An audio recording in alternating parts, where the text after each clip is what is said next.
Fala galera, tudo bom com vocês? Sejam bem-vindos ao podcast Mais do que Finanças. Eu sou Márcio Ribeiro, é um prazer ter você aqui e hoje temos um convidado especial aqui que vai falar sobre operações financeiras, sobre o mercado financeiro, quanto que ele vem mudando e amadurecendo nos últimos meses, nos últimos anos, né?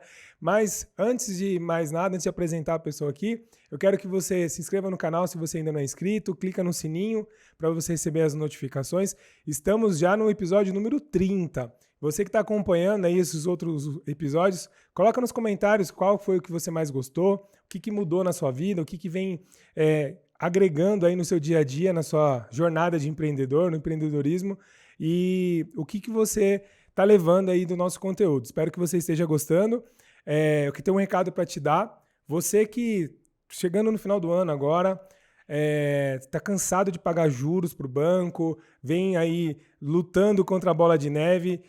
A 100 Dívidas Bancárias é uma empresa que pode te ajudar na solução aí das suas dívidas, né? Chegando até 80% de desconto. Então, se você quiser saber mais, conhecer o trabalho, como você pode organizar suas finanças e quitar o banco de forma justa, vai lá no www.semdividasbancarias.com.br ou nas redes sociais @semdividasbancarias. Então, agora eu vou apresentar o nosso convidado, Murilo Souza, da Full Capital. Seja bem-vindo. Eu conheci você já há alguns anos aí, tenho muito prazer em te conhecer, cara. Assim, eu vejo quanto que você vem fazendo do trabalho aí de conscientizar as empresas, as pessoas aí a usarem melhor, né, o mercado financeiro, aí as operações. Então eu vou pedir para você se apresentar para quem não te conhece ainda, contar um pouquinho da sua história e a gente vai esquentando os motores aí. Legal. Pô, Márcio, primeiramente agradecer você pelo convite aí de estar aqui. Saímos ontem de Franca para vir aqui gravar hoje. E a nossa história já, como você bem disse, começou já há algum tempo, uma relação muito, vamos falar assim, de confiança, muito que nasceu para ficar mesmo, né? Sim, cara. E a gente começou aí com a MKR Gestão e Finanças, né? Que nos conhecemos lá. E com o seu trabalho, tudo, eu vou te falar que hoje a nossa empresa Full Capital, ela é a Full Capital por conta de ideias que você lançou lá atrás pra gente e nos colocou no caminho para estar aqui hoje, vamos falar assim. Que legal, maravilha. Tá? Então, é uma enorme satisfação estar aqui com vocês. Maravilha. Tá? E o que é a Full Capital? Então, para quem está chegando aqui agora, né, que quer conhecer um pouco mais, fala um pouco mais da Full Capital. A Full Capital, eu falo assim que ela é uma empresa multibanco, né? Ela nasceu com o intuito de ser o elo que liga ali o empresário e os bancos, os produtos financeiros. Tá? Ótimo. Qual que é a dificuldade? Qual que era a dor quando a gente criou a Full Capital? Qual que era a dor que a gente queria resolver ali dos clientes, né? Cara, vamos falar a verdade, ninguém gosta de banco, né? Então, assim... Principalmente os meus clientes lá nas dívidas. Porta giratória, segurança, gente armada na porta. Aí você vai falar com o gerente, nada contra os gerentes, mas vai falar com o gerente, parece que você está numa situação ali de inferioridade, né, com os gerentes e tal. Então, assim, a gente quis sanar essa dor, né? Então, como que a gente sanaria isso? Nós, fazendo parcerias com os bancos, né, a gente consegue, por exemplo, oferecer o melhor de cada banco para os clientes. Legal. Então, os bancos, a gente identificou que o banco ele não é bom em tudo. Dentro de uma instituição financeira, você tem 50 produtos lá dentro. Ótimo. Então, o Bradesco é bom nisso, o Santander é bom naquilo, né? O Banco do Brasil é bom no agro. Tá? Perfeito. A Caixa Econômica é boa de habitação, financiamento e tal. Então, cada uma tem a sua característica, o seu ponto forte. Então, a gente quis, com a Full Capital, nós direcionamos o cliente para os melhores produtos de cada banco. Legal. Tá? Legal. E detalhe, nós não cobramos nada do cliente. Né? Então, nesse caso, nós direcionamos e quem nos paga é a instituição financeira. Legal, tá? Então já tira aí Nós funcionamos aí como uma ilha de negócio para os bancos. Que legal. Tá? Esse modelo de vocês, eu vejo que é muito um modelo americano, né? Aqui no Brasil ainda não tem essa visão. Agora que está começando aí, vocês estão sendo aí, não vou dizer visionários, né? Vou dizer visionários nesse aspecto, porque Até uns anos atrás era muito comum o cara ter o gerente dentro do banco ali e o que o gerente falava amém, né? Então tudo que o gerente orientava ali. Eu lembro na época que eu atuei como gerente que eu tinha uma cliente na época que eu atendia pessoa física que era muito engraçado. Ela me ligava para saber se ela podia comprar um imóvel ou não. Ah, legal. Ela ligava assim, a dona Maria ligava, viu? Ó, eu tô vendo uma casa ali, o que você acha? Aí eu assim, dona Maria, mas a casa, o dinheiro, como é que eu vou entrar tanto na sua vida assim? Porque sentia uma carência de ter alguém para aconselhar e indicar os melhores produtos, as melhores soluções. Sim. Que legal. Era cara. um secretário executivo. Né? Mais ou menos. Só que o problema é que, às vezes, quando você trabalha com uma única bandeira, né, uma instituição só, você fica vendido nessa questão de nem sempre aquele banco, aquela empresa vai ter o melhor produto mesmo, né? Sim. E você não tem como oferecer do outro, então você vai falar, ó, o que você quer é esse produto e eu tenho para te atender. Mas, às vezes, condições diferentes, taxas diferentes. Isso. É que acaba não sendo viável, né? E fora que é de interesse da instituição te vender não um produto, não aquilo que você precisa. Às vezes, por questões de meta, de objetivos da própria instituição, ela precisa encaixar outro produto, né? E, vamos falar, de forma até que estranha, mas ela acaba encaixando outro produto, um consórcio, um seguro, alguma coisa do tipo. Então, nós procuramos o quê? Fazer sempre o que é melhor na parte financeira para os clientes, Legal, né? Para os empresários. Isso é muito legal. E assim, eu quis trazer para falar um pouco sobre isso, porque eu vejo que o mercado ainda é carente de informação. Então, assim, Sim. Eu vou falar de um lado que eu atuo, que nessa dívidas bancárias ali, a gente tem a consultoria financeira também, mas a maioria das vezes a pessoa está endividada por conta das opções que ela teve durante o caminho dela. Então, exemplo, se na primeira operação financeira dela ela tivesse feito uma operação saudável, com uma taxa de juros legal, um prazo interessante ali, que coubesse realmente naquele nome, né? Que eu vejo que tem muita... o banco, ele banalizou uma palavra que é muito importante para o empresário, que é o capital de giro. Sim. Então, assim, a empresa precisa de capital de giro, o banco foi liberando isso a capital de giro, e na verdade nem era capital de giro, era para pagar a dívida mesmo que o cara se enrolou ali. E aí hoje muitas empresas estão soterradas ali de juros e parcelas por falta de organização. Não teve alguém ali para falar, viu, a melhor opção que você quer, né, é um financiamento, vamos fazer um financiamento da máquina. Vamos comprar tal coisa. E às vezes o cara vai usa a conta garantida aí, e vai que vai, depois a gente negocia lá na frente com um produto, alguma coisa assim. E aí perde um pouco o intuito do crédito, né? Então eu quis trazer você aqui, que eu sei da trajetória de vocês, né? Quanto que vocês entendem de crédito, quanto que vocês vivem isso dia a dia, para contar aqui para o empresário, empreendedor, quais são os caminhos, né? O que o mercado tem de disponível aí para atender aí a demanda do empresário. Legal. Na questão quando a gente fala de crédito, né, a gente teve aí a pandemia que mudou um pouco o cenário. O que você enxergava antes da pandemia e agora depois da pandemia, né, nesse período pós-Covid? O que mudou? Cara, mudou tudo, né? Legal. Mudou tudo. Veio para transformar mesmo e na área financeira não foi diferente, né? Vamos lá, hoje se a gente está aqui gravando um podcast, eu acho que surgiu muito isso depois da pandemia, porque não era tão difundido esse jeito de gerar conteúdo e tudo mais. Enfim, na parte de crédito das empresas, cara, continua o que eu falo que é, vamos falar assim, o agir por impulso, né? É agir na emergência ali, sem o planejamento necessário para poder ver aonde aquele crédito vai servir, né? Legal. Então, eu vou te falar aqui, por exemplo, uma coisa que está impactando hoje muito os empresários, que é o Pronamp, né? O Pronamp surgiu como um programa do governo aí para socorro das micro e pequenas empresas e o pessoal teve aquele monte de carência, parcelas baixas, juro baixo, que hoje já nem é tão baixo, porque hoje o Pronamp está uma taxa aproximada de um capital de giro. Hoje eu consigo capital de giro na mesma taxa de Pronamp, praticamente. Sim. Então, que aconteceu? O pessoal tomou esse crédito, né? Estava fechado, desesperado, precisando pagar suas contas ali, seu giro, seu aluguel com um negócio fechado e tudo mais.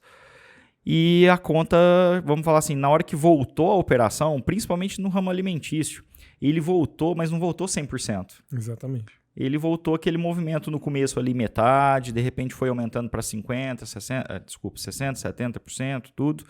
Então, o pessoal não consegue, vamos falar assim, colocar esteira para funcionar depois da pandemia. Exatamente. E aí, o que aconteceu? Como criou-se essa parcela a se pagar, o pessoal, infelizmente, não tá conseguindo, não está dando conta.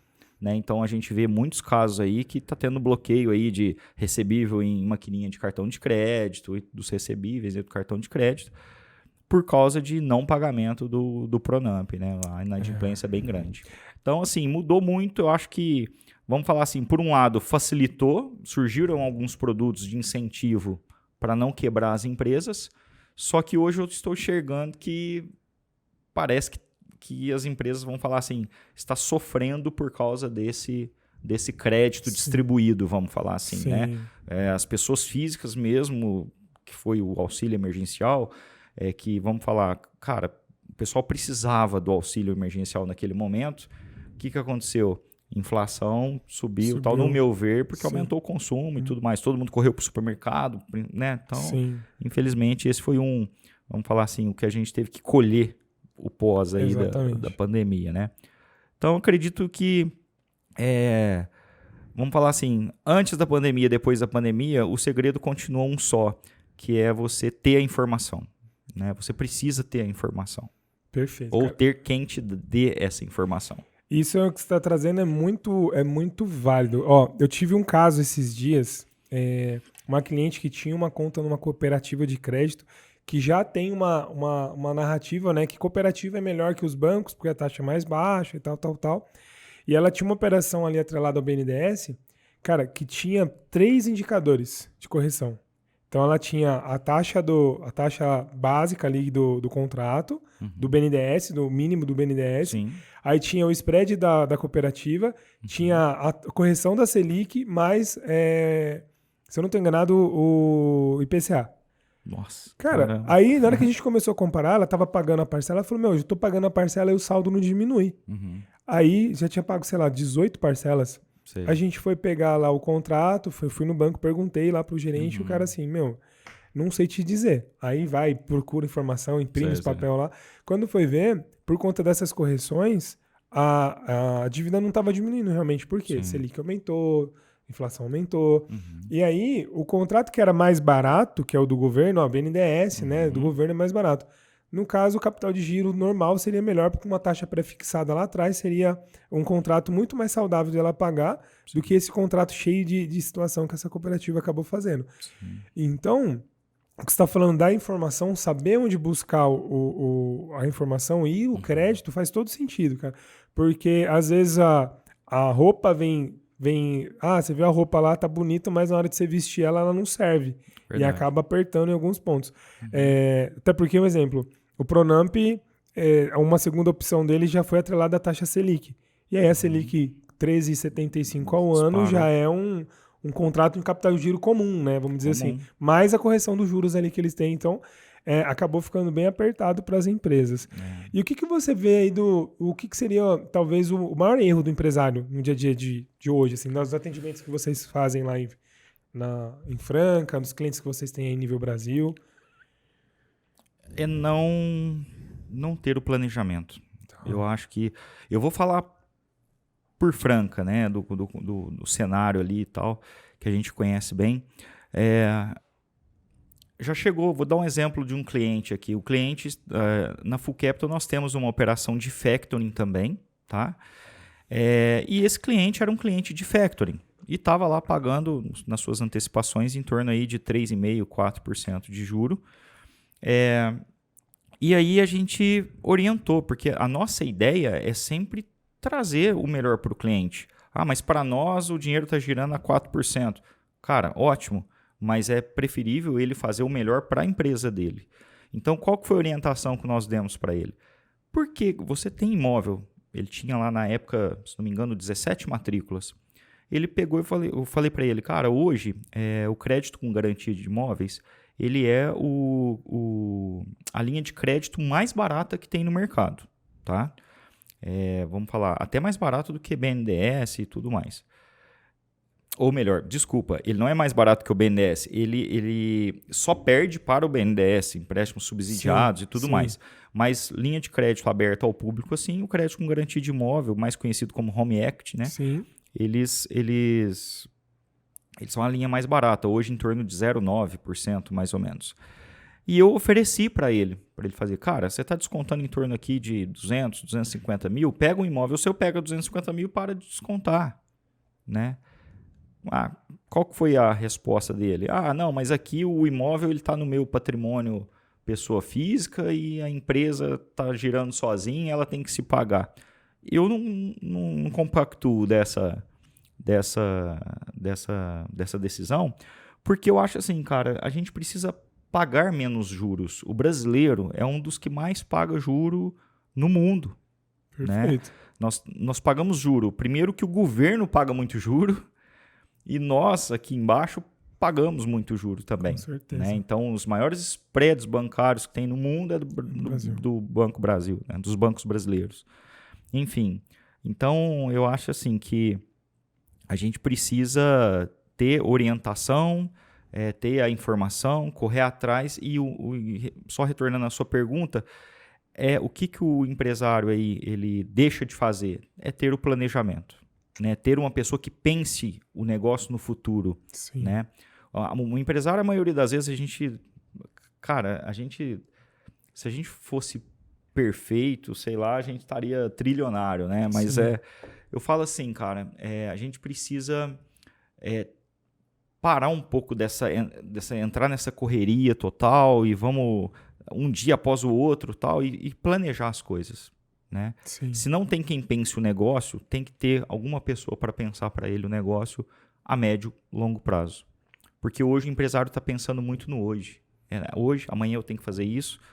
Então, recebi ligações ontem falando assim, olha, estou precisando de um crédito com garantia de imóvel para pagar o 13º, a segunda parcela agora, dia 20 de dezembro. A operação demora 45 dias. Né? Então, não tem como. Tinha que ter pensado isso antes. Tinha que ter pensado isso bem antes. Então, esse eu acho que é o maior... falar assim, a maior dificuldade dos empresários, eu acho que é essa. Talvez do brasileiro, né? Porque o brasileiro... eu fiz uma live ontem falando sobre planejamento financeiro e tá fresco o assunto aqui na minha cabeça. Então, tipo assim...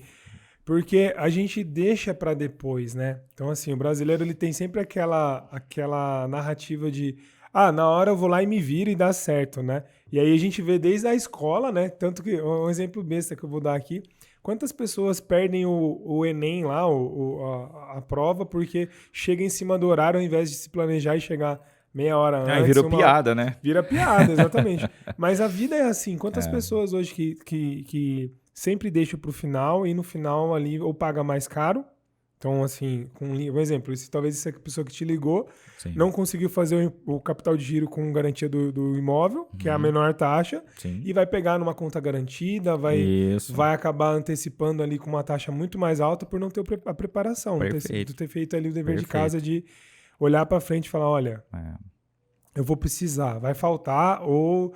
Se tivesse se planejado talvez mais para trás, talvez teria poupado um pouquinho todo mês ali para chegar lá na frente e fazer o pagamento. Todo mundo, Márcio, vamos falar assim, hoje qualquer negócio, a maior dificuldade é concorrência, né? Eu tenho muitos concorrentes e tal. Se você paga juros, já é difícil por causa da concorrência.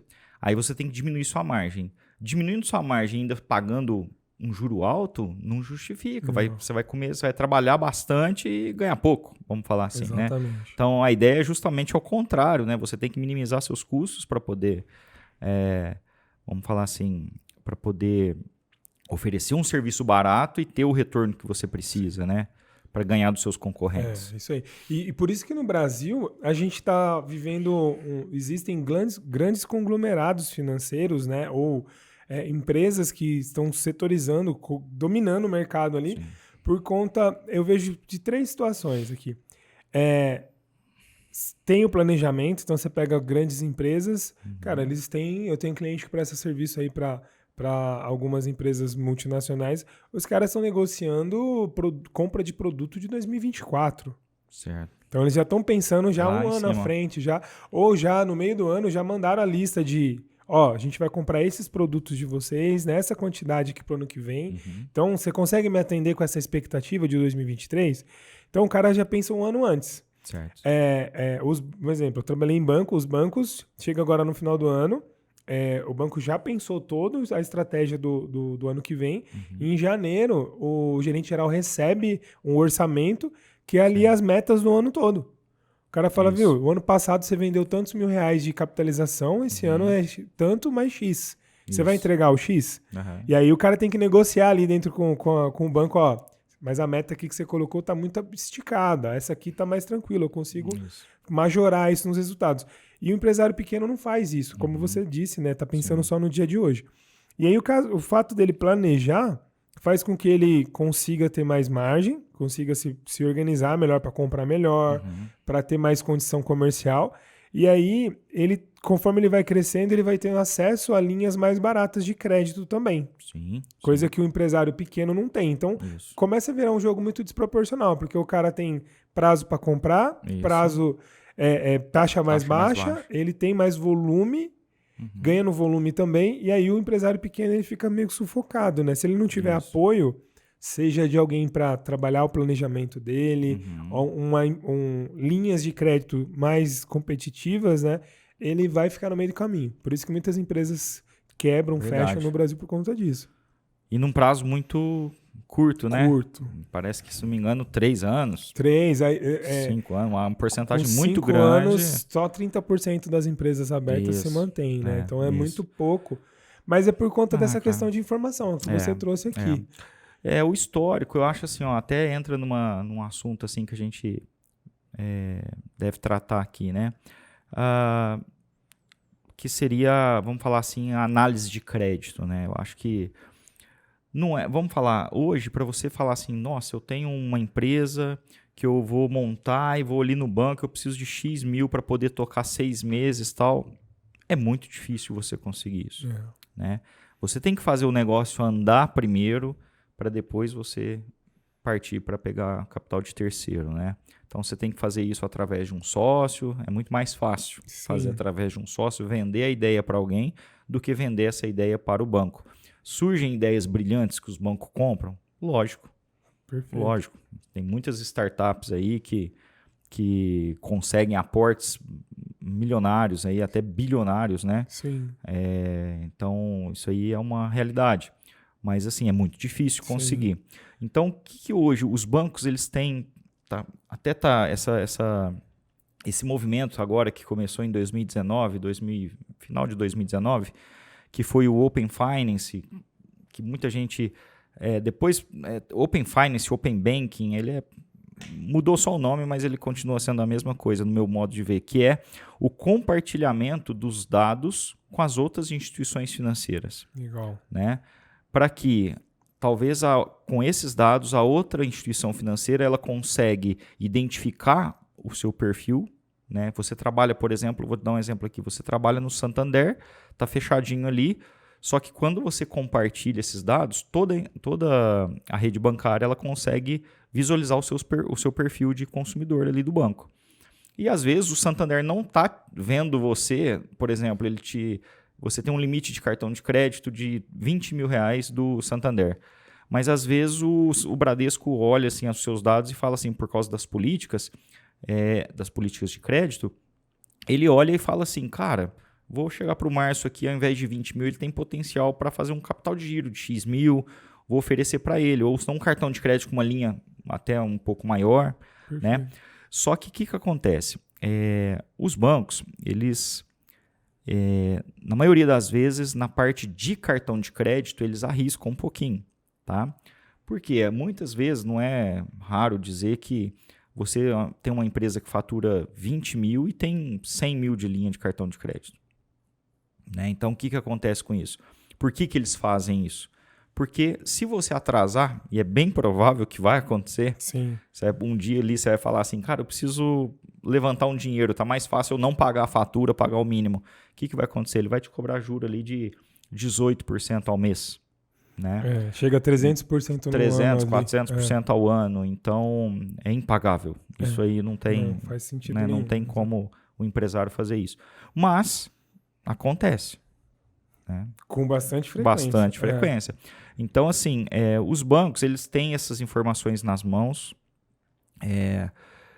Tem a consulta do Bacen, né? A consulta do Bacen, para quem nunca viu tudo, ela aparece todos os seus saldos financeiros em todos os bancos. Então, os bancos eles têm acesso a isso. Né?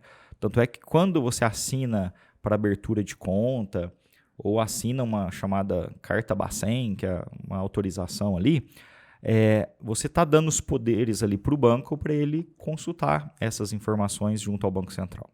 Tá? Cara, você está falando isso? Então, a pessoa não tem como falar assim, eu né? devo 100 mil no Santander, eu vou correr lá no Bradesco e vou pegar dinheiro lá. Não, o Bradesco já está sabendo. Já está sabendo. Você está falando isso, na época que eu estava no banco foi quando foi liberado esse acesso. Certo. Então, até um tempo atrás, por exemplo, quem é mais antigo aí de conta bancária ou trabalhava nos bancos, era fechado. Sim. Então, o Bradesco, vindo do Bradesco, né, só tinha informação interna. Então, se o cara estava lá, dentro do Bradesco ele tinha 100 mil de crédito e no mercado ele tinha 2 milhões tomado, a gente não sabia. Então, eu trabalhava com o que eu tinha. Certo. Aí, às vezes, você tinha que meio que quase que implorar pro cara, me fala o que você tem lá pra gente ver e tal. Quando liberou esse acesso para poder ter informação do sistema como um todo, foi um grande divisor de águas, porque aí o banco conseguia ter uma visão mais macro ali do cliente.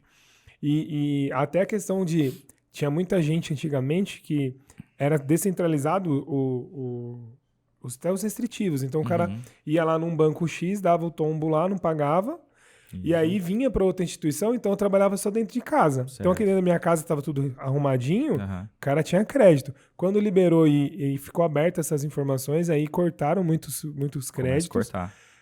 E vinculou tudo. Hoje é tudo bem atrelado, como você falou. Mas aí foi muito engraçado você estar falando que eu me lembro que na época que eu trabalhei como gerente PJ, a gente fazia essa questão do Open Finance na unha, ali no modo raiz, né? Sentava na frente do cliente lá, viu? Fala o que você tem no banco tal. Aí o cara começava a falar as linhas de crédito, que aí eu compartilhava dentro do sistema do banco, tipo, o cliente tem isso no concorrente. O que a gente pode fazer para ganhar do concorrente? E aí era uma briga, assim, era bem manual mesmo. Então, eu vejo que é um sistema que melhora em alguns casos a questão aí da operacionalização, né? Então tem mais acesso ali. E como é que funciona essa questão Você comentou que vocês fazem operação de factory, né? Sim. Talvez tenha alguém que está assistindo a gente aqui que ainda não está habituado a essa nomenclatura, né? O que é uma factory? O que é uma securitizadora? Como é que você pode explicar isso para a gente aqui de uma forma que faça sentido aí para quem está acompanhando a gente? Vamos lá. Vou responder essa pergunta em 2 etapas. Ótimo. Primeiro eu vou responder a pergunta para não ter enrolação. Certo. Né? Mas depois eu vou falar como que a Full Capital chega até a antecipação de recebível. Tá? Operação de factoring nada mais é do que a antecipação dos recebíveis. Tá? Então, para cobrir o quê? Alguns desencaixes de fluxo de caixa que a empresa tenha. Vou dar um exemplo básico aqui. Você precisa... Você fabrica esse copo de água e precisa de comprar esse alumínio aqui para fazer o fechamento. E aí você me fez um pedido de 10 mil copinhos desse. Eu preciso comprar 10 mil embalagens. Certo. Tá? Só que você me fez o pedido e eu não... Vamos falar assim, eu estou meio que desencaixado aqui. Para negociar com você os 10 mil, eu tive que fazer um prazo 30, 60 e 90. Certo. Tá? Só que para comprar, a empresa que me vende o copinho, ela só me vende à vista. Tá? Então, nesse ponto, eu não vou ter o capital necessário para poder comprar isso aqui. Então, o que a gente faz? A operação de factoring consiste em pegar essa venda que a empresa de copos fez para o Márcio. Tá? Eu vou pegar e comprar esses recebíveis, né? E vou antecipar o dinheiro para essa pessoa comprar esse produto, tudo, e para poder fornecer o Márcio. E depois eu recebo do Márcio. Tá? O Márcio é o chamado sacado aqui da operação. Então, a operação de factoring basicamente é isso. Tá? Onde que isso vamos falar assim, regulamentado, né? Hoje existe uma matéria do direito que chama direito creditório, tá? Dentro do direito empresarial ali. Que acontece? Para se constituir um direito creditório, que é o objeto da compra da factoring, a factoring só compra direitos creditórios. Certo. Tá? Existe algumas etapas, alguns requisitos a serem cumpridos. Então, por exemplo, o fornecedor A tem que vender o copo para o Márcio, tem que ter tirado nota fiscal. Quando eu vou comprar do Márcio, eu preciso de uma confirmação do recebimento da mercadoria, uma confirmação de compra, tá? E a ciência de que o Márcio fica sabendo que eu estou comprando esse título. Porque naquele momento, o direito creditório sai da mão da empresa que vende copos para a factoring. Entendi, perfeito. Tá bom? Entendi. Então, é assim que operacionaliza. E aí, existe também a securitizadora, né? Qual que é a diferença? Assim, tem as diferenças de contratos de formação. Por exemplo, a factoring é formada através de um contrato social, a securitizadora é feita através de estatuto, né? É uma empresa SA de capital fechado. Pode ser aberto também, mas geralmente é capital fechado. E qual que é a diferença? Na prática da operacionalização, ela é idêntica. Tá. Só que em agosto agora teve o marco regulatório das securitizadoras, né? Saiu um decreto, uma regulamentação, e que eles permitiram algumas vantagens, vamos falar assim, em relação às factorings, que as factorings não têm. Tá? Então, a securitizadora ela não tem cobrança de IOF nas operações, nessa operação. Sempre é uma operação triangular, né? Sim. Então, ela não tem cobrança de IOF. Logo, fica um pouco mais barato aí para os empresários. Ela também permite que, caso o Márcio não pague os copos, eu possa cobrar a fábrica de copos. Né? Então, eles chamam isso de direito de regresso. Tá? Então, isso é permitido também. A factoring não pode? A factoring não pode. Sabia. E o grande, não é que não pode, existem entendimentos que permite, então é meio duvidoso. Tá, então, na hora perfeito. que você entra com a ação de cobrança, tudo tem algumas questões. Tá. Mas que assim, não que não seja, que não pode cobrar. Poder pode, mas precisa também Tem alguns requisitos ali para ok. cobrar. E o grande diferencial da securitizadora é que na factoring você trabalha com capital próprio. Né? Então, o capital que está alocado na factoring para poder fazer esse giro, para fomentar essas empresas, tem que ser capital próprio. A gente não pode captar, pegar capital do mercado. A securitizadora, você pode trabalhar através de debentures. Então, com os debentures, você emite um debenture, né, que nada mais é do que um certificado ali, que vai para o investidor que está aplicando, que acredita na operação, e a gente pode captar esse dinheiro para poder fazer o fomento comercial. Nada mais é do que um banco, porque o banco ele capta através de CDB para emprestar capital de giro, para emprestar cartão de crédito, cheque especial, a mesma coisa. Legal. Tá? Muito bom. Então, essa que é a diferença aí. E aí, a segunda parte, que é assim, onde que a Full Capital entra com antecipação. A Full Capital, ela nasceu lá atrás, em 2016, basicamente fazendo antecipação de recebíveis. Tá?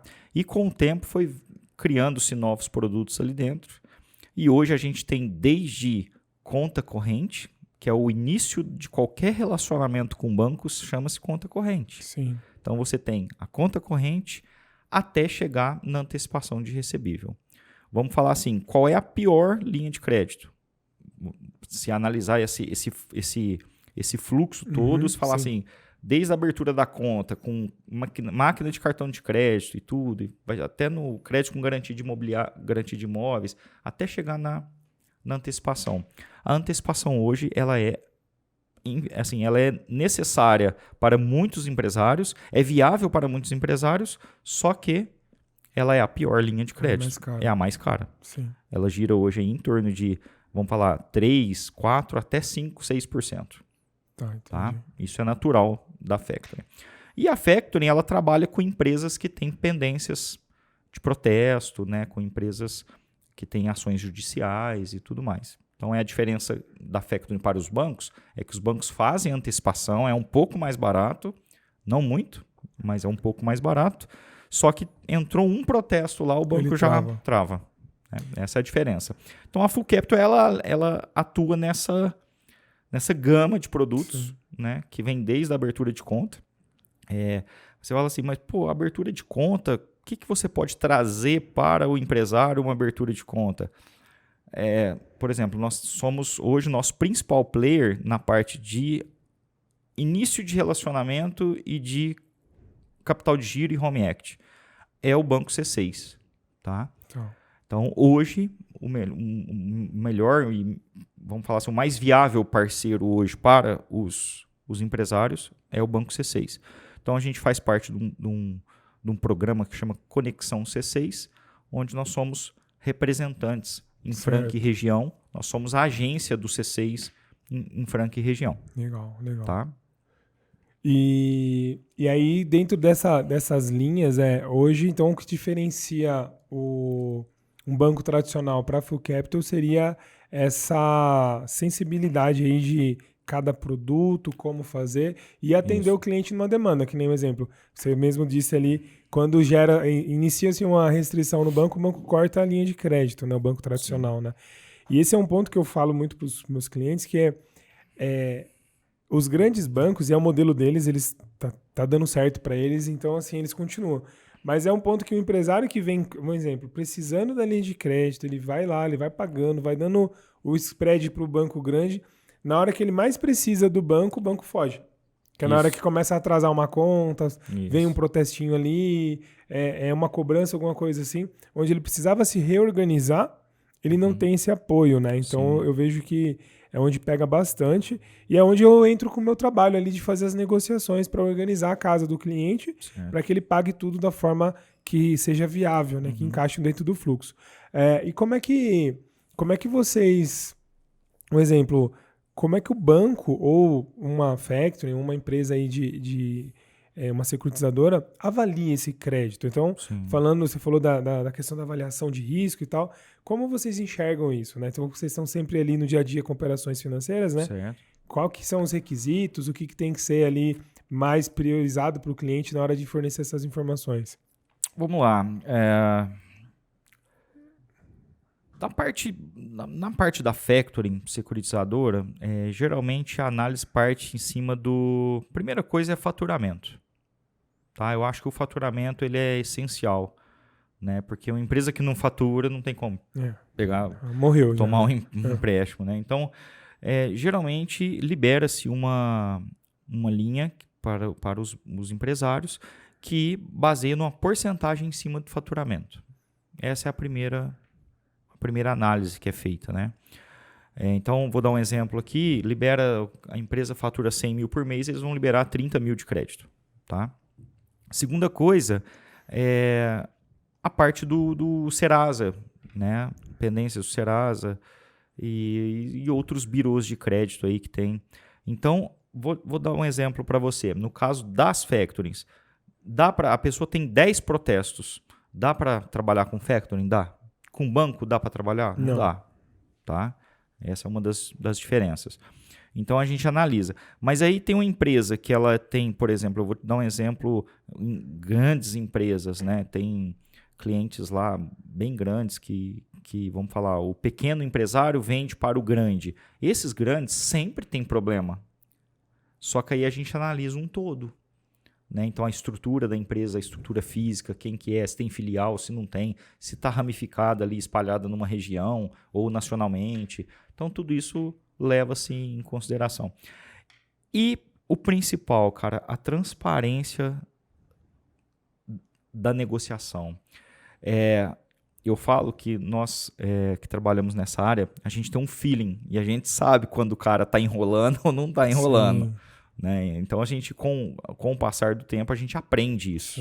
Né? São pequenos deslizes que a pessoa dá que mostra que está querendo cometer talvez uma fraude, ou se não falar uma inverdade, né? Enfim. Perfeito. Então, eu acho que esse é a análise completa que a gente faz.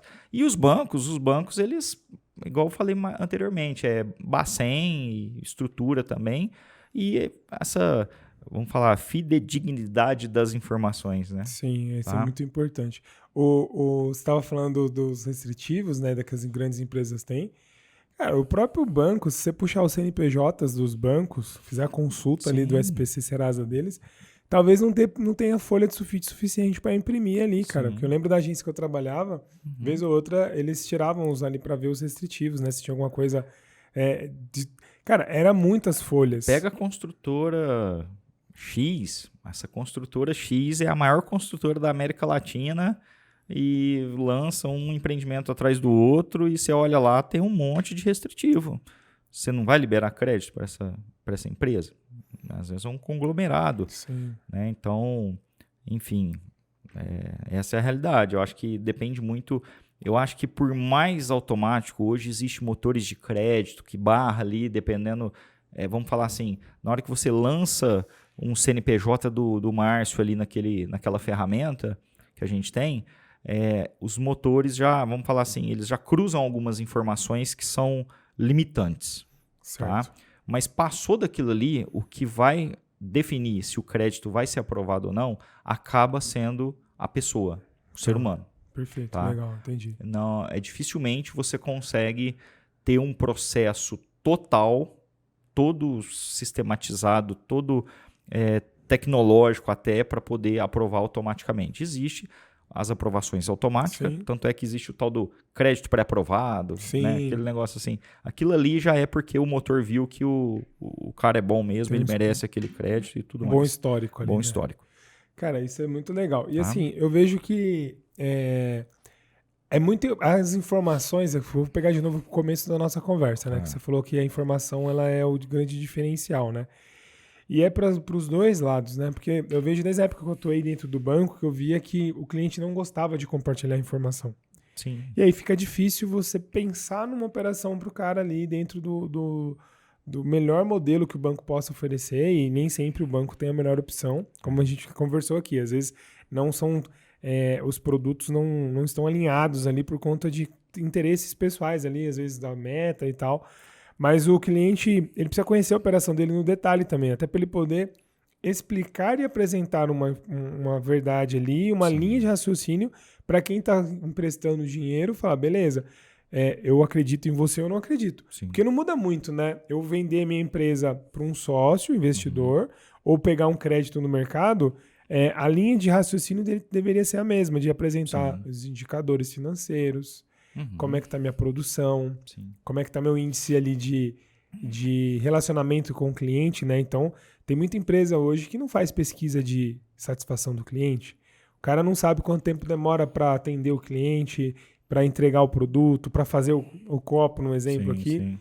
E ele não tem nenhum tipo de indicador financeiro. Você chega na empresa e fala, viu, beleza, tem faturamento, mas qual que é a margem líquida, qual que é a margem de contribuição, qual que é o seu custo de endividamento, o custo da folha, o cara, tipo, meu Deus. E aí isso atrapalha, porque quando você tem mais informação para quem vai avaliar o negócio e ver se é viável ou não, você já entregou ali o ouro. O cara falou, beleza, confio, não confio, dá para ir até tal ponto, né? Isso. Então isso faz muita falta hoje no Brasil. Que nesse caso aí, eu vou contratar o Márcio para prestar consultoria para mim, para ele construir uma matriz SWOT, só que eu só não vou falar minhas fraquezas para ele. Só... Aí não adianta. Então, assim, tem que ter esse compartilhamento de informação. Por isso que eu falo que o que a gente mais, vamos falar assim, prega hoje, e é um valor da Full Capital também, da nossa empresa, é a questão da honestidade. Né? Cara, primeira coisa, quando você tem honestidade, a sua concorrência ela é menor. Né? Se você trabalha ali. E ela gera respeito. Né? Com o tempo, você vai ali com bastante esforço e estudo. Eu acho que você tem que estudar bastante e tal, mas você consegue ter o respeito e a confiança, né, que os empresários precisam ter. Né? E você falou uma coisa, né? A pessoa às vezes ela fala para o gerente do banco, né? E às vezes não fala para o consultor, não fala para o cara que está aqui como escritório representando produtos financeiros. Isso é uma dificuldade que nós temos hoje também. E assim, aí eu volto para a questão que a gente falou do planejamento, né?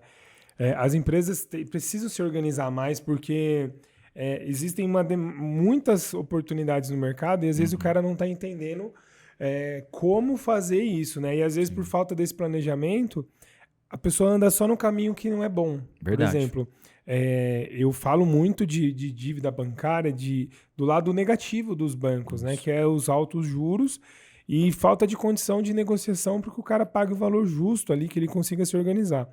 Mas pensando do outro lado, e é onde o brasileiro se equivoca bastante, acaba errando bastante, que é o ponto de, por falta de planejamento, o cara ele faz algumas operações que ele acha que vai dar certo e ele não está preparado. Um exemplo, o cara topa pagar 4, 5, 10% de juros ali no cheque especial porque ele acredita que mês que vem vai dar melhor. Cara, ele fala, não, mas vai dar certo, eu vou vender, vai dar. E aí você fala, cara, mas se você não deu certo em 8 meses, você rodando no negativo, como é que em um mês você vai virar do nada a chave, se você não mudou nada, né?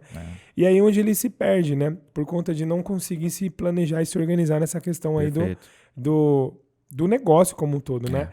E tendo opção de linhas mais baratas, eu entendo que fazer a dívida boa, né? O que é a dívida boa? E eu vou ver se você concorda comigo. A dívida ruim é aquela que você faz para pagar outra dívida que já é um negócio que está pesando no seu bolso. Com exemplo, é o que aconteceu com o Pronamp, como você trouxe aqui no nosso início de conversa. Sim. Que o cara estava desesperado ali, que parou e é compreensível, fez parte do processo, não tem como... era aquilo ou nada, né? Sim. E aí agora ele tem uma parcela que é um peso, porque hoje a empresa talvez não tenha saúde financeira ainda de outros tempos, e tem uma parcela altíssima vindo porque veio cheio de juros, porque o cara ficou com 6 meses sem pagar, aí pediu prorrogação, então vem acumulando, né? Isso. E aí ele não consegue rodar. Um ponto. Essa é a dívida ruim, que você paga e não volta nada. É um dinheiro que você já usou, né? No banco a gente fala que é o dinheiro velho. Então, assim, eu emprestei, aí gastei o dinheiro ou perdi na operação, ou comprei estoque e perdi o estoque, sei lá. Isso. Fui roubado, já aconteceu muitas coisas. Mas é uma grana que eu tenho lá, parcela todo mês para pagar. Tipo, um exemplo, o cara que tá atrasado o imposto. Cara, o dinheiro que você já usou e agora é a dívida. É dívida. A dívida boa é aquela que você coloca o dinheiro para fazer dinheiro para você. Por exemplo, eu pego o capital de giro com vocês lá e compro uma máquina para produzir mais. Ou contrato um time comercial para vender mais. Sim. Ou, sei lá, faço um investimento numa nova unidade, compro uma empresa nova, enfim, né? Faço algumas operações que me gerem recursos. Sim.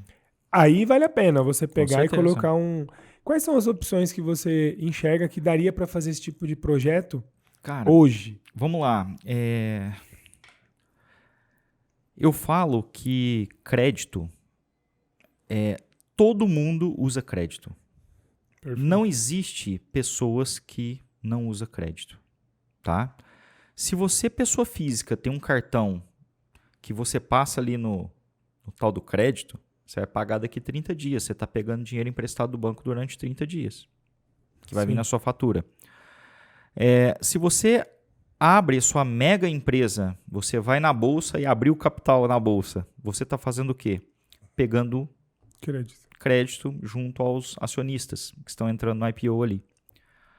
Se você tem um escritório, uma loja, uma portinha na rua, um grande galpão, você vai pagar aluguel. O que você está fazendo? Você está pegando crédito com o dono do prédio, porque você não tem o capital para comprar o imóvel. Então, o crédito ele faz parte da nossa vida, tá? Certo. Ele faz parte da nossa existência, da existência das empresas, e tem que ter o crédito, tá? Então, diante disso, qual que é o melhor sempre? Utilizar as linhas com menores taxas de juros. Como eu falei no começo lá, o Home Equity, com crédito com garantia de imóveis, né? Vou dar um exemplo aqui. é loucura, eu não faria isso não.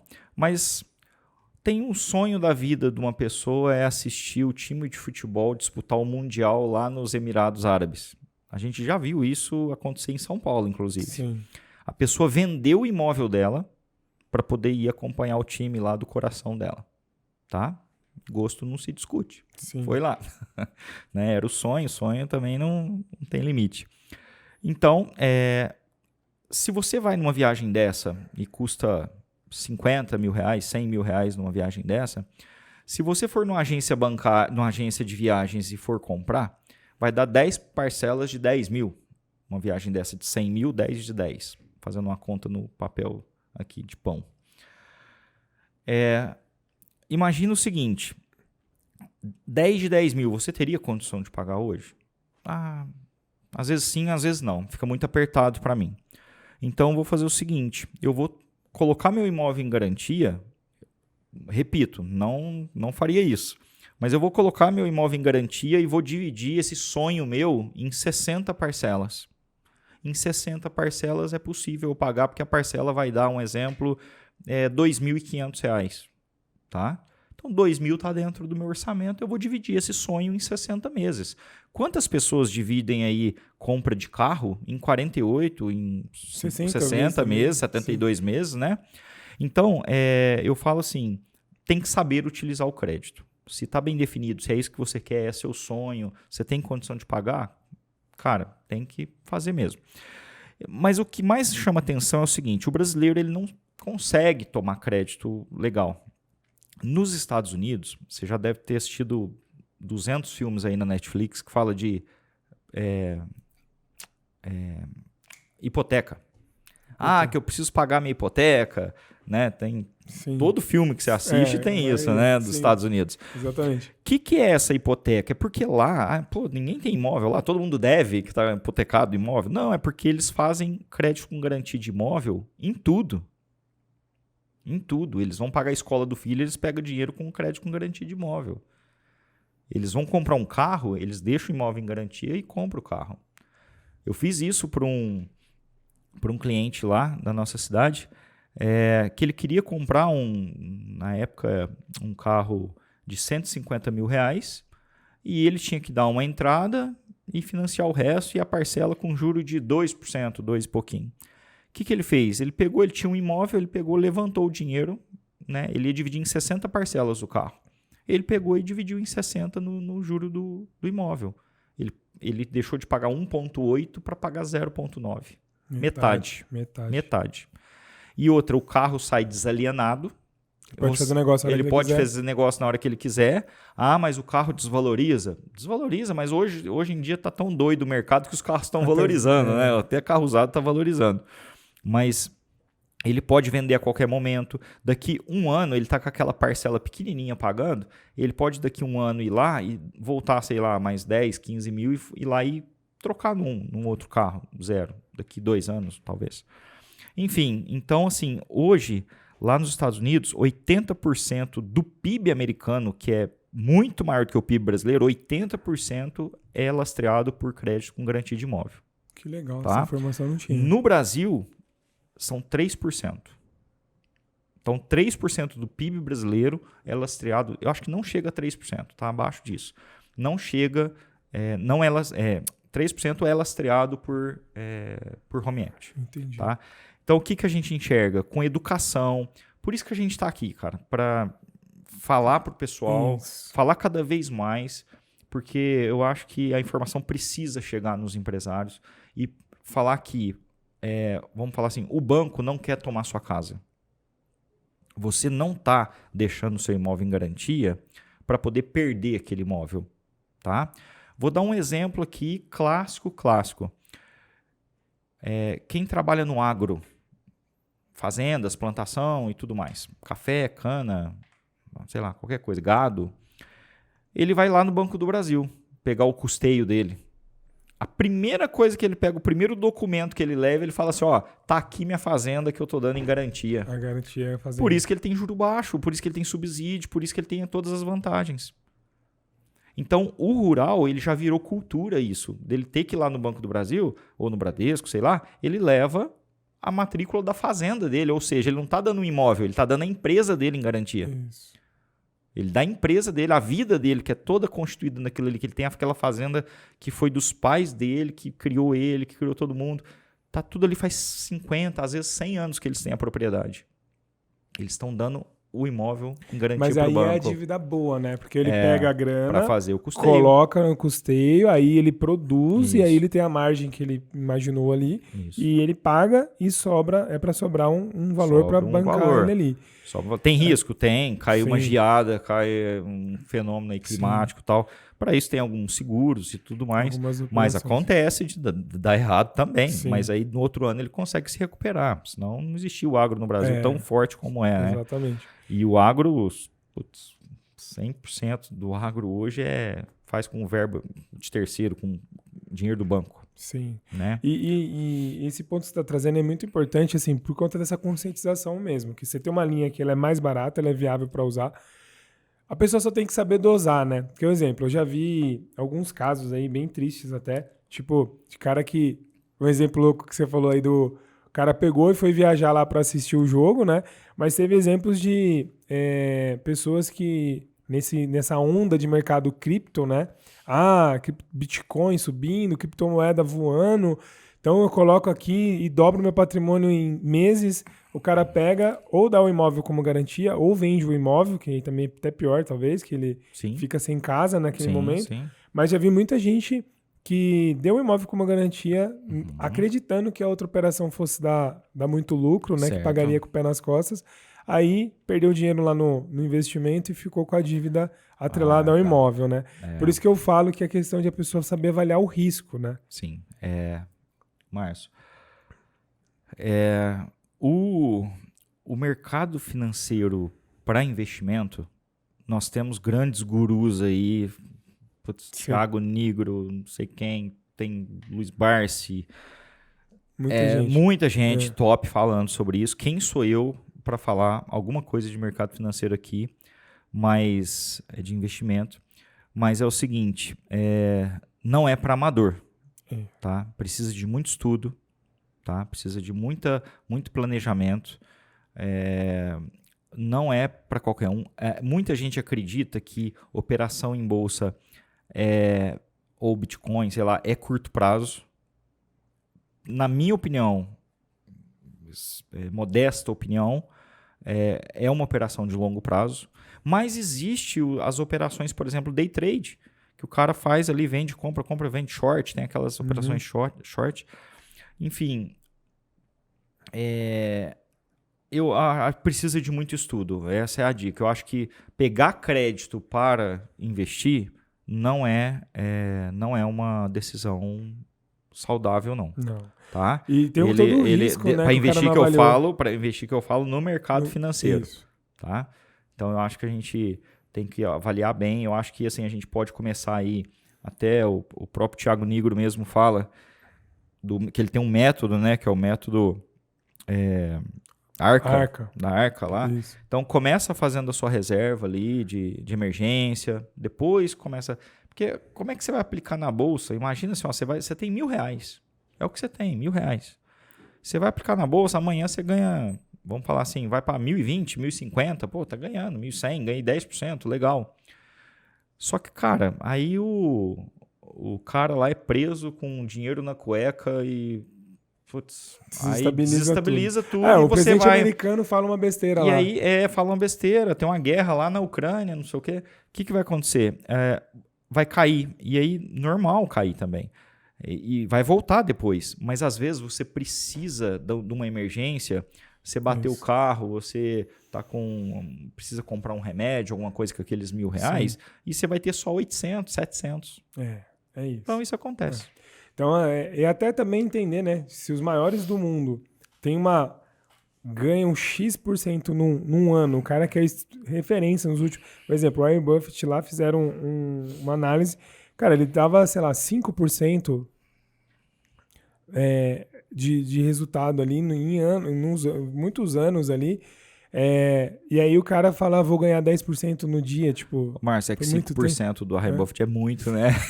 Mas é só 5%. Então, mas assim, aí você vai avaliar, tipo assim, que às vezes você tá comparando o curto prazo, né, como se fosse muito fácil e às vezes não é tão simples assim. Não. Mas é muito legal esse ponto que você tá trazendo de pessoa se preparar, se organizar, tomar crédito saudável para que ela possa fazer negócios e continuar crescendo, né? Isso. Porque assim, o brasileiro tem dois lados, assim, pra gente ir pro nosso final aqui. Tem aquele que usou o crédito errado e tá ali pagando juros até hoje, ele tá enrolado. E tem aquele que é averso total ao crédito. Tem empresário ali que fala, Deus que me livre de eu ter algum tipo de empréstimo, alguma coisa, não devo nada para ninguém, né? É o orgulho dele falar isso. Existem bastante pessoas com essa mentalidade. Só que se você pegar as grandes empresas, da Bolsa principalmente aí, não vou falar todas porque eu não avaliei todas, mas a maioria tem dívidas. Só que as dívidas são dívidas boas. O cara vou pegar lá 1% ao mês, mas a minha operação eu tenho um lucro de 20%. Sim. Pô, quanto mais eu colocar, mais eu vou ter resultado. Então, é uma máquina de dinheiro, né? Eu vou colocando dinheiro numa ponta, sai muito mais na outra. Então, usar o crédito, desde que você tenha planejamento e organização, vai ser muito importante para o negócio. Lá fora acontece muito isso, né? Existe esse movimento aí de investir em negócios, né? Pega, por exemplo, aí vamos falar assim, você pega até a operação mais cara, que eu falei que é a operação de factoring, 3%, 4%. Às vezes você antecipa 3%, 4%, você fala, você é doido? Não sou doido.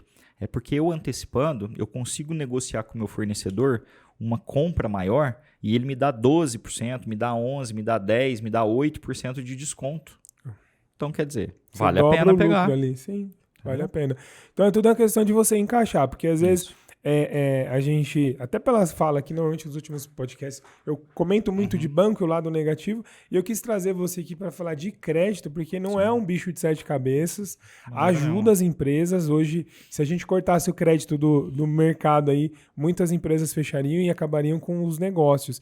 E ele tem que ser bem usado, bem utilizado aí, como vocês vêm fazendo lá na Full Capital, com essa orientação, né? Então, esse trabalho de entender onde e qual é a melhor estratégia para cada cliente é fundamental. Cara, pra gente ir pro nosso final aqui, como é que a galera te encontra aí, né? Alguém que tá acompanhando a gente aqui, que quer conhecer um pouco mais, entender, fazer uma análise com vocês ali, olha o que eu tenho aqui no mercado, vocês têm alguma condição melhor? Como é que o pessoal encontra vocês? Para começar, nós somos de Franca, a cidade mais mineira do estado de São Paulo. Legal, né? legal. Estamos em Franca. Vamos falar assim, a empresa não está na Faria Lima, né? Está fora disso, mas a gente tem consciência e capacidade para levar o melhor para os nossos clientes em relação a crédito, tá?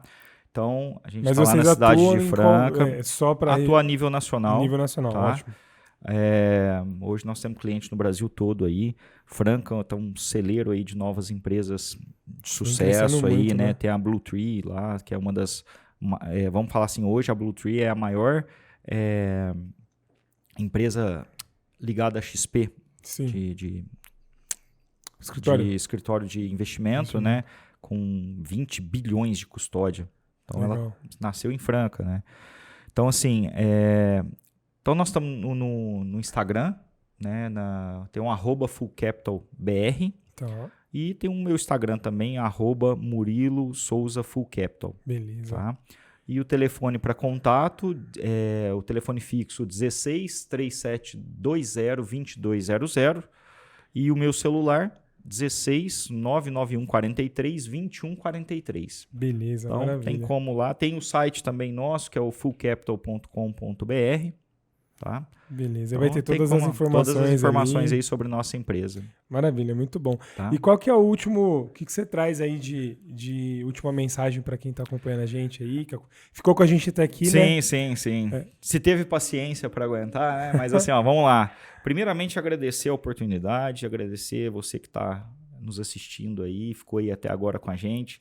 Espero que esse papo tenha, assim...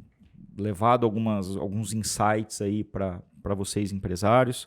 E agradecer, cara. Gratidão aí por toda essa parceria nossa. igual eu falei no começo aí, a MKR está junto desde o início do projeto, né? Sim. Então, continuamos junto até hoje na geração de negócio, na solução de problemas dos nossos clientes, né? Então, é gratidão. Esse é o sentimento que eu tenho aí. A gente, todos lá da Full Capital, tem um carinho enorme aí por você. Gratidão compartilhada. Obrigado pela... É isso aí. Você veio lá de Franca para cá, né? Então, Sim, obrigado aí pela parceria, né? Imagina. E eu sou muito grato também pela tudo que vocês vêm fazendo. Realmente a gente tem essa parceria para ajudar os nossos clientes em comum, porque o cliente muitas vezes ele vem desassistido do mercado e ele precisa de algumas soluções estratégicas ali para cada situação. Então a gente vem muito forte nesse aspecto para criar caminhos, né? Show de bola, é isso mesmo. Acompanhar os clientes. E eu quero finalizar esse nosso bate-papo aqui, trazendo para você que está acompanhando a gente o quanto que é importante, né? Então, se a gente pudesse resumir o que a gente conversou aqui, 3 pilares que são muito bons aqui para você, empreendedor, para você que está no dia a dia empreendendo. Planejamento. Se você não se organizar, aproveita que você está agora no final do ano, ou se você está assistindo esse podcast no começo de 2023, quem planeja, vence. Então, você pode... A gente está ainda em clima de Copa do Mundo, né? Seleções que são campeãs não é do dia para a noite, né? Então, assim, eles criam uma estratégia, colocam uma mentalidade ali, uma cultura, e eles conseguem seguir aí, e aquele que está mais preparado vai ser campeão. E na vida, nos negócios, é a mesma coisa. Você pega as grandes empresas aí, ninguém deu certo da noite para o dia. Essa noite foi uma noite de 5, 6, 7 anos, 10 anos, às vezes, para dar certo. Então, se você está na jornada, continua, mas se está bagunçado, para, não desiste, só respira e se organiza. Então, planejamento, organização e apoio, porque o mercado é muito grande, tanto na área dos investimentos, na área de crédito, na área da organização financeira, tem muita margem, né? O mercado financeiro é um dos mercados que o cara fala, você trabalha com o quê? Trabalho com o mercado financeiro, mas em qual área? Né? Porque tem seguros, investimentos, crédito, câmbio, uma cacetada de coisas. E aí não dá para ser especialista em tudo. Então, por isso que você precisa... E às vezes você tem um negócio e você tem que ser especialista do seu negócio. Isso. E aí você traz pessoas para te ajudar. Então não seja orgulhoso, arrogante, de achar que você sabe tudo, que você conhece tudo, porque numa dessa você pode estar pagando mais caro, você pode estar perdendo oportunidades, você pode estar sabotando o seu negócio. Muito empresário é o grande sabotador do negócio por estar com a mente fechada de não se permitir trazer novas oportunidades. Então, com certeza, fica aberto a isso. E então, para você... espero que isso faça sentido e que você possa colocar em prática, né? Então, o intuito do podcast é trazer pessoas como o Murilo aqui, especialista no que faz, para conseguir te ajudar a ter um insight, mudança, mas você precisa agir. Então cria aí um plano de ação e coloque em prática. Coloca nos comentários o que você achou, o que o Murilo trouxe que você não conhecia ainda, que você não sabia, que vai ser um prazer interagir com você. Siga ele lá nas redes sociais, a empresa também. E... Se tiver algum assunto que queira aprofundar mais também, a gente está à disposição para fazer um material sobre também. Isso, fala mais sobre live, isso, tá? Marca uma live. No podcast, vai ser muito legal. Beleza, pessoal? Então você me encontra também ali no Márcio K. Ribeiro no Instagram e nas outras redes sociais e nas Sem Dívidas Bancárias, beleza? Então, foi um prazer ter você aqui, agradeço. Murilo, muito obrigado aí pela sua participação. Eu que agradeço, obrigado. Tamo junto. Pessoal, te encontro no próximo podcast. Volta nos outros episódios. Tem 30 episódios aqui, com cada um especialista, pessoas que trouxeram grandes conhecimentos para vocês aqui. Te aguardo no próximo episódio. Um abraço, hein? Tchau, tchau.